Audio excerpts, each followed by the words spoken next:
Well, thank you, Crispin, for that. Now, the remains of a legendary super tusker, that is Craig of Amboseli National Park, will be immortalized and displayed for public viewing in the wake of his death out of natural causes.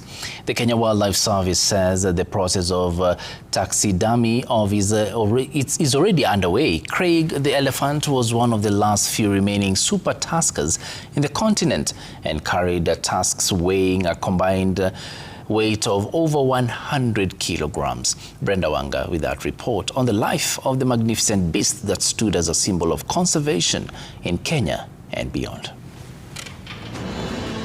In the wild plains of Amboseli, the dusty earth gives life to scrubs, bushes and thorny trees that provide nourishment for the wide biodiversity that make this ecosystem one of its kind, not just in Kenya, but in the world at large. The naturally formed mini lakes are the perfect breeding ground to an array of bird life. This is the home of 4 of the big 5 wildlife. The biggest of them all, the elephant. And at the apex of that sat the king of Amboseli. That king fell, not to a poacher's bullet or a human spear. He fell, and a shadow fell over these plains. This was Craig, a super tusker, one of the last of his kind. A magnificent beast weighing approximately 5,000 kilos, carrying over 100 kilos of ivory and a heart as gentle as the Amboseli breeze. After 54 years of patrolling these lands, the giant took his final breath at this opening in Ormoti, Amboseli.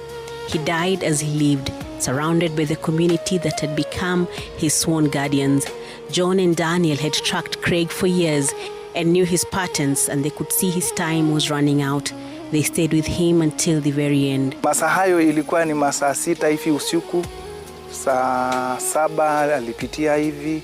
Alifika karibu na ile mlima pale, akarudi tena. Alifika pale chini, akarudi tena, akapitia hii mwanya hapa. Kuna kamwanya iko hapa. Akapitia hapo, akakuja ilipofika saa 9:30. Alisimama tu hiyo karibu na hiyo kamti pale. Aliekelea tu hizo mapembe zake hivi. Alisimama tu madakika, ilipofika saa 9:30 tukaona tu imeanguka, ikalala. Alipolala, wajamaa wakasema, sasa wacheni alale, maana labda analala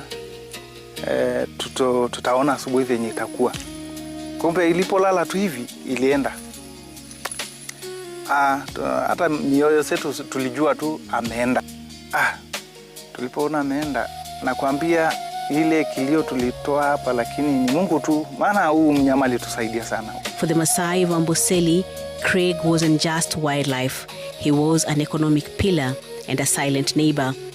The community of Amboseli's care and love, as well as the intensified anti-poaching drive by government, saw Craig live a healthy, long life, even by elephant standards. Kumbe nikakuja kujua ndovu ukikaa naye karibu, ukikaa naye usoyani, hata utakuja mpaka karibu na hii miti hivi.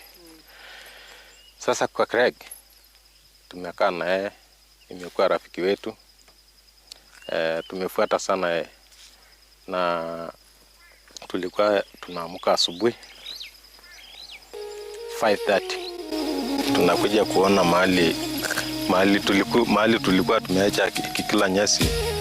Tunakuja kutafuta nyaya hapo. Tunaanza kufuata mpaka mahali anaenda kunywa maji.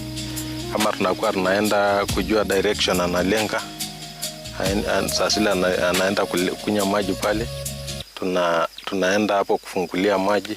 He had ground sweeping tusks, very big in size indeed.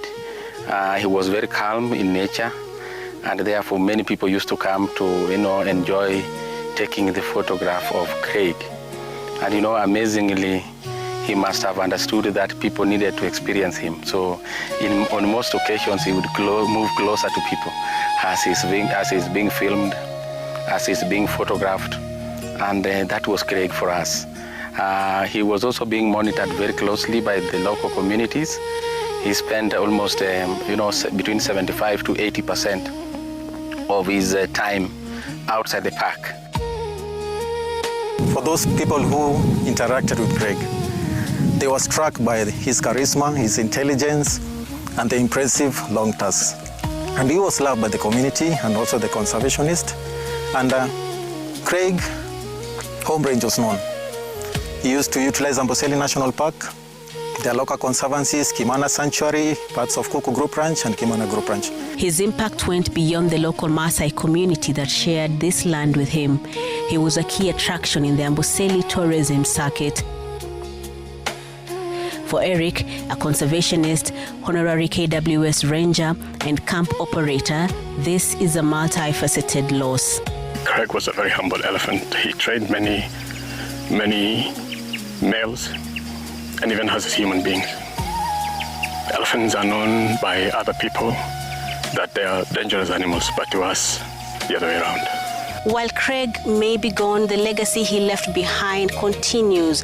The towering and gentle giant impacted not just the Amboseli ecosystem and the community that resides within it, but the globe at large. While the giant is still, his bloodline remains vibrant. Researchers believe Craig's big tusk genes have been passed down to a new generation of kings. As he grew up, he was a typically normal bull, forming bachelor herds with other groups, moving around the ecosystem.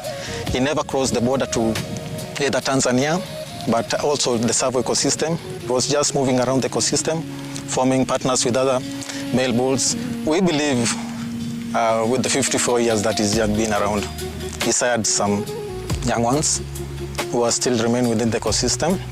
And once we track the lineage of CB family and also Greg, we can be able to trace some of the siblings from that generation. Big tuskers like Craig are few and far apart in this ecosystem.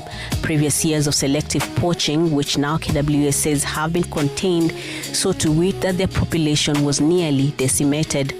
To ensure he's never forgotten, the Kenya Wildlife Service has begun the delicate process of taxidermy.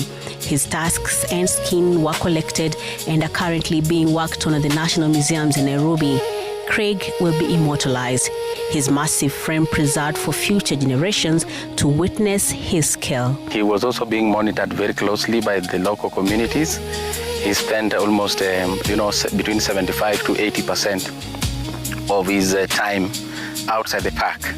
And therefore the local communities, the local partners, the community scouts and KWS, rangers and teams were working together to monitor and to protect Craig, because of course the very attraction nature, and of course because of also the fact that we had developed interest, and he was likable, and we had really developed a special relationship with Craig as an animal. It was very unfortunate.